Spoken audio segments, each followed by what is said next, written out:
Practical work experience తో future ready 4 years BS program. పూర్తి వివరాలకు వెంటనే స్క్రీన్ పైన కనిపిస్తున్న నంబర్స్ కి కాల్ చేయండి.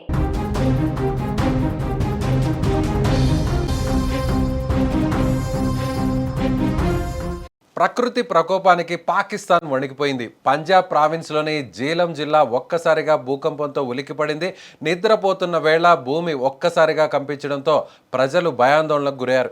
ఏం జరుగుతుందో అర్థం కాక ప్రాణాలు కాపాడుకునేందుకు జనం ఇళ్ల నుంచి వీధుల్లోకి పరుగులు తీశారు. జలాల్పూర్ షరీఫ్ ప్రాంతం ఈ భూకంపానికి కేంద్ర బిందువుగా మారింది. ఈ ప్రాంతంలోని మారుమూల గ్రామాల్లో భూకంప తీవ్రత అత్యంత ఎక్కువగా ఉంది. నిమిషాల వ్యవధిలోనే ఎన్నో ఇళ్లు నేలమట్టమయ్యాయి. గోడలు విరిగిపడడంతో పాటు పైకప్పులు కుప్పకూలిపోయాయి. శిథిలాల కింద చిక్కుకున్న వారి ఆర్తనాదాలతో ఆ ప్రాంతమంతా నిండిపోయింది.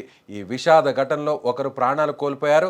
మరో 11 మంది తీవ్రంగా గాయపడి హాస్పిటల్లో చికిత్స పొందుతున్నారు. బలహీనంగా ఉన్న పాత కట్టడాలు ఈ భూకంప దాటికి తట్టుకోలేకపోయాయి. దీంతో ఇళ్లన్నీ పేకమేడల్లా కూలిపోయాయి. భూకంపం తర్వాత కమ్యూనికేషన్ వ్యవస్థ పూర్తిగా దెబ్బతింది. దీంతో సహాయక చర్యలు చేపట్టడంలో అధికారులు ఇబ్బందులు ఎదుర్కొంటున్నారు. సమాచారం అందుకున్న వెంటనే రెస్క్యూ బృందాలు సంఘటనా స్థలానికి చేరుకున్నాయి.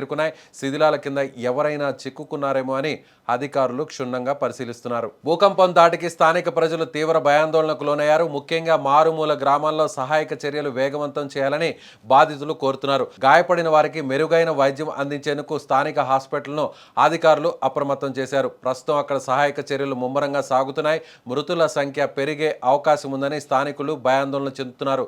భూకంప ప్రభావం ఎక్కువగా ఉన్న ప్రాంతాల్లో విద్యుత్ వ్యవస్థ కూడా పూర్తిగా దెబ్బతింది. చీకటిలో సహాయక చర్యలు చేపట్టడం రెస్క్యూ బృందాలకు పెద్ద సవాలుగా మారిపోయింది. ప్రభుత్వం ఇప్పటికే అత్యవసర బృందాలను రంగంలోకి దించి పరిస్థితిని సమీక్షిస్తోంది.